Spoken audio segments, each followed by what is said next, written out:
close NetSuite, and then reopen. You do have exercises in your workbook. Exercises 1, 2, and 3. You're going to be setting your preferences. You're going to set up your dashboard, and you're going to go through global search exercise. Once you're finished with these exercises, you may move forward to the next module. For additional resources, you may look in the Help Center, or you may go to SuiteAnswers. This concludes this module.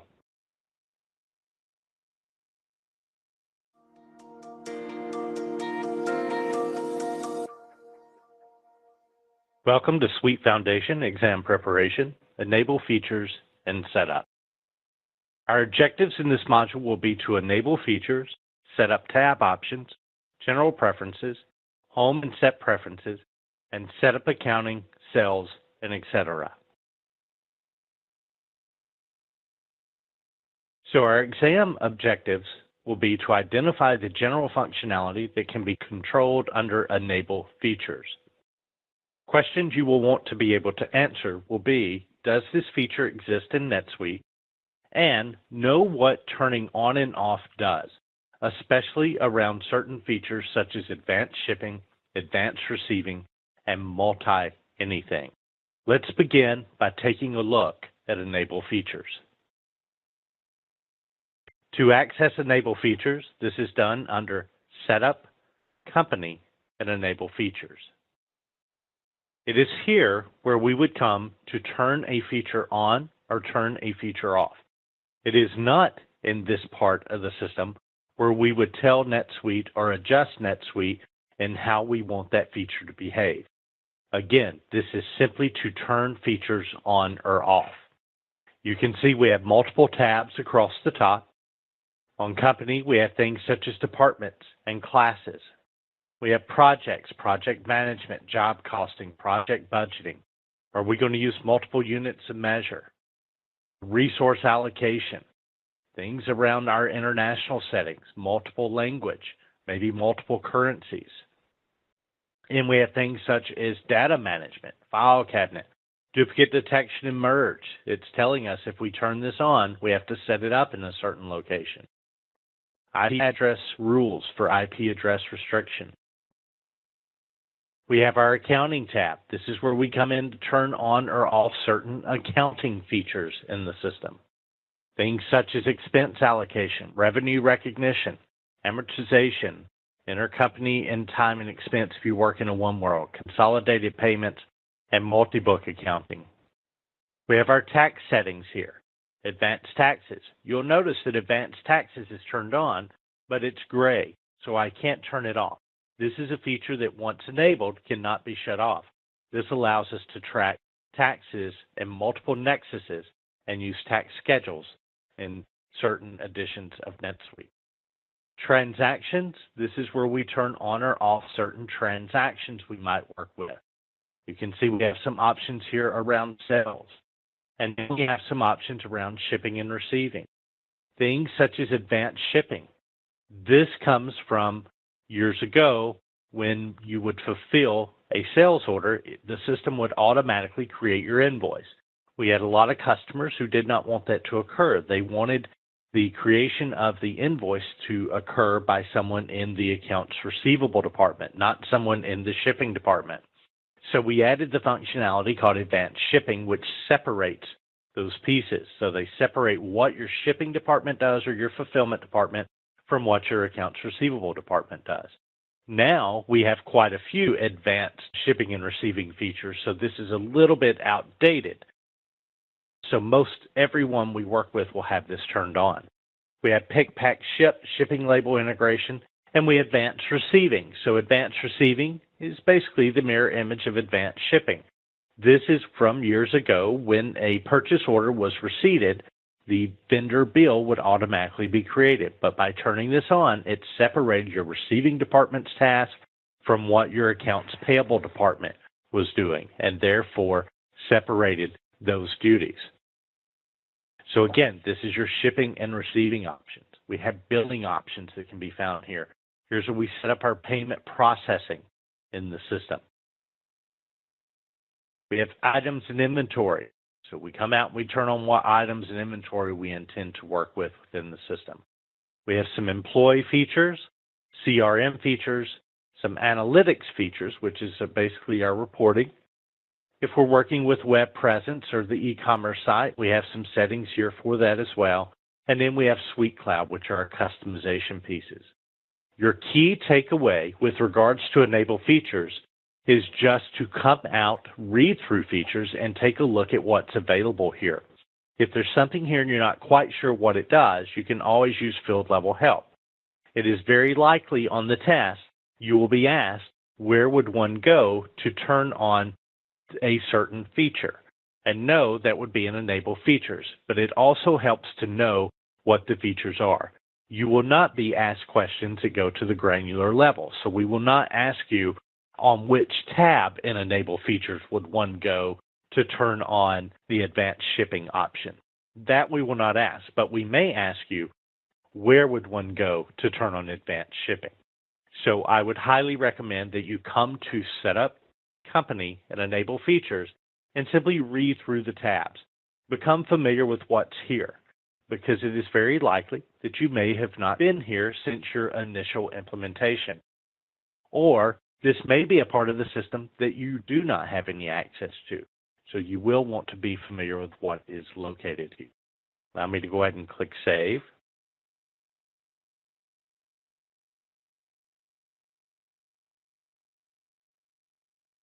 So that is our enable feature.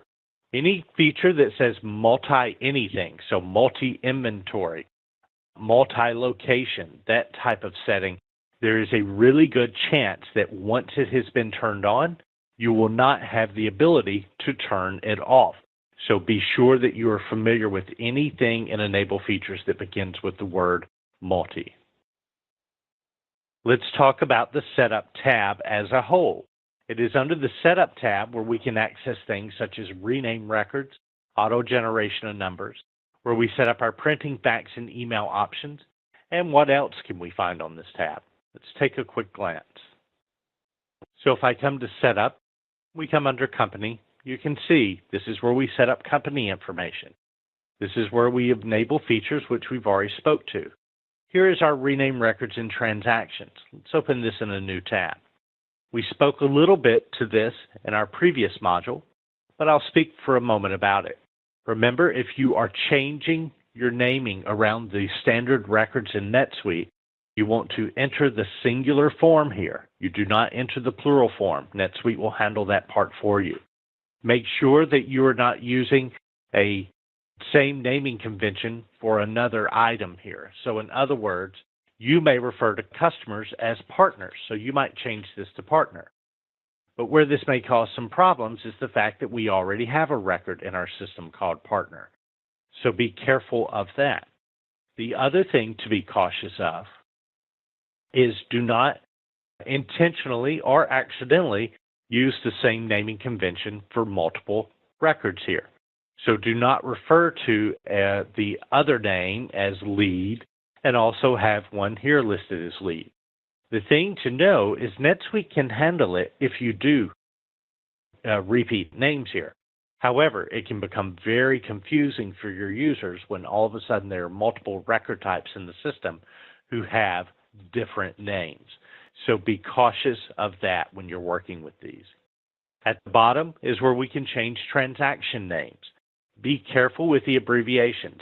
Best practice is not to change the abbreviations as they are often referenced in much of the source information or source materials for NetSuite. On the account type names, this is where we can change the naming of our account types as well as reorder our accounts in which they would appear in the drop-down. Go ahead and click Save. This is also where auto generation of numbers is controlled. So Setup Company and auto generated numbers. This is where we tell NetSuite how we want it to generate the IDs for our record. So for customers, you can see it's enabled. I might enter a prefix of C for customer, or maybe CUS. I might say a minimum of 4 digits, and 1001 being the initial digit.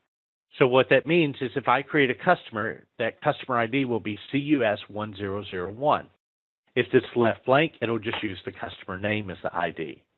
If Allow Override is turned on, that means that a user may click into the ID field and change it if they choose. Just know that IDs per record type cannot be replicated. And then we have an update box. If we have not used the auto generation of numbers feature, maybe we've been using NetSuite for a year or two and we didn't have this turned on and we decide we would like to start using it. When I turn it on, if I check the update box, it will make this a retroactive setting, and it'll go back to all your pre-existing records, and it will update the IDs on those. Typically, people don't want to do that, but you might. Document numbers, this is where we can set up the naming convention around our numbers for our documents, so our transactions. These do not have to be enabled. Documents in NetSuite require a number, so they're already enabled. You simply can come in and set up how you want the convention to be. CRM, this is if you're using customer service and support module. And in schedules, this is if your revenue recognition is turned on. Allow me to go ahead and click Save. It is back under Setup and Company that we can do things such as our printing and fax setting, as well as email preference. I would highly recommend that you come in before taking your test and just look through the different options that are available here. Possibly click on some of those links and go into it.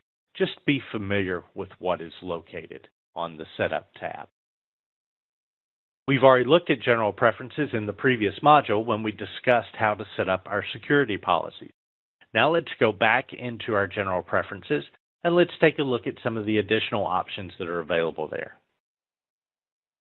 We're going to go to Setup, Company, and General Preferences. Originally, we came out and we looked at our password policy settings. But as you can see, there are quite a few settings that may be done here. If I set my phone number format here, I am setting it globally for the company. Now remember, under Home and Set Preferences, a user has the ability to change a lot of the preferences. However, let's say that you do not want your users to be able to change the phone number format. Once we set it here, if we scroll to the bottom, we have Overriding Preferences. We locate phone number format, and over on the right, we uncheck the box in the Allow Override. When we do that and we save, our users will no longer be able to change this under Home and Set Preferences. They will, however, be able to see how it was set. So you can see my phone number format field is grayed out, but I can see what the formatting is. So again, that's under Setup, Company, and General Preferences. We can also do things under General Preferences such as set default customer types or default vendor types or partner types. So several options may be allowable here. I would recommend that you come out and familiarize yourself with what's on this screen also. Maybe simply reading through the fields so that if you do get a question, you might recognize, oh, I do recall seeing this in the system. One thing that I do like to speak to is under our preferences, our accounting preferences, we have the ability to set up things such as duplicate number warning, customer credit limit handling, and vendor credit limit handling. However, if we come back under Home and Set Preferences, our users have the ability to set some of these as well. You can see here duplicate number warning. This protects you from accidentally entering a vendor bill twice as long as you're using their reference number. And then we can set things like vendor credit limit handling here as well. Most companies do not want their users to be able to come in and adjust these settings here. Therefore, they may be set up in your accounting preferences, and once set in accounting preferences, back under our general preferences, down at the bottom, we can turn these off. So I typically recommend that you do not allow access to the customer credit limit handling, the duplicate number warnings, as well as the vendor credit limit warnings. So by doing that, then the user will not have the ability to override or change what you may have set under the set preference. So again, I recommend you go out to Set Preferences and take a look at some of those options that are available. We've already spoken to the set preferences in our previous module, so if you need to, you may go back to Module 1 and review this section. We also have the setup of accounting preference. We simply say on the screen what is controlled here, as this is an area you will want to be familiar with as well. So allow me to bring it up and we'll take a look on our screen. So I'm going to come under Setup, accounting. We're going to come to accounting preferences. So here we have general, items and transactions, order management, time and expense, and approval routing. If you recall, when we spoke to enable features earlier, I said this is the part of the system where we come to simply turn a feature on or turn a feature off. Here is where we come in to set the business rules around that feature. So once a feature is turned on, how would we like for NetSuite to behave with regards to that feature? That we will find in preferences. You can see under general, we have our general ledger preferences. We'll touch on those again later in class. We have accounts receivable settings, accounts payable, classifications, revenue recognition and budget. Our items and transaction tabs, we set default accounts, sales and pricing settings, inventory, cost accounting, payment processing, other options. Order management, how do we want sales orders, picking, packing, fulfillment, invoicing, drop shipment, purchasing, receiving, and returns to be handled. If you deal with time and expense tracking, then you can set your preferences around it. And then if you intend to use any workflows with customized approval routing, this is where we come in to turn those workflows on. With regards to accounting preferences, as I mentioned earlier, we will not test you on the granular location of the individual preferences. But what we might ask you is if you intend to use account numbers, where in the system would you go to enable this? This would be under Setup and Accounting Preferences. Often I'll have someone say, well, you stated that Enable Features is where we turn something on or off. And it is true. And Enable Features is where I would turn on the feature of accounting, so to use the accounting module. However, it's under Preferences where I would come in and set up how I want the accounting module to behave or act. So I would highly recommend that you come out and just look through the tabs and become familiar with some of the items that are here, if nothing more than reading through the individual options that are available. These may spark your memory if you do receive a question with regards to their location or one of the options as you are taking your test. Allow me to go ahead and click Save. Let's speak to segments for just a moment. NetSuite core functionality comes with 3 segments. We have departments, we have class, and we have location. You'll notice that subsidiary is on the screen, so if you work within a one-world environment, subsidiary is considered a segment or a classification, but it's a very high-level classification. You'll also notice that the custom GL segments is being mentioned here. This is the new feature that allows you to create custom classification. Some of you may be using some custom GL segment. The key to think here is that these are not on the SuiteFoundation exam, so don't concern yourself with those just yet. Well, let's talk about department and class. Department and class can be completely renamed and used as any type of classifications you may choose. However, location is specifically designed for locations and virtual location. One thing that I often tell customers is even though you may think that you do not need to work with the location classification now, you may need to work with it in the future. And the addition of the location classification is there are certain features that require it. So if you turn on the multi-location inventory option, then that's going to require use of the location classification. Sometimes I work with a customer who says, well, we currently only have one location and that's going to be it. So I'm going to use location differently. I would warn you if you get into a situation like that, as what happens down the road. Maybe you acquire a new company or you do decide to open a new warehouse in another state.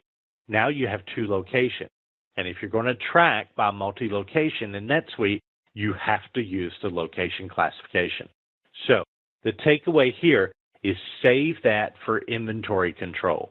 Even if you think at this moment you'll never need it, you might need it somewhere down the road. So I would be cautious before I renamed it and used it for something other than inventory control. If you're in the software industry and you know for a fact you'll never be working or dealing with any type of tangible product that you need to track, then you might be safe using location differently. But if anyone is using or has actual tangible products, I highly recommend that you save location and use it strictly for inventory control. Now, the advantages of using the NetSuite segments is you do have the ability to set up hierarchy, and you have functionality that's going to come along with these, such as location for inventory and commissions and budget features that may be used. In addition, you can use the NetSuite segments to do restriction around roles and permissions. In other words, you can use them to control data access. This functionality we see here is currently not available with custom GL segment, so that's why we don't speak much to the GL segments at this moment. Hopefully in a future release, we will have that additional functionality there. But for now, just be aware that GL segments is not on the SuiteFoundation exam. There are exercises in your student workbook. Once you're finished with the exercises, you may move forward to the next module. This concludes this module.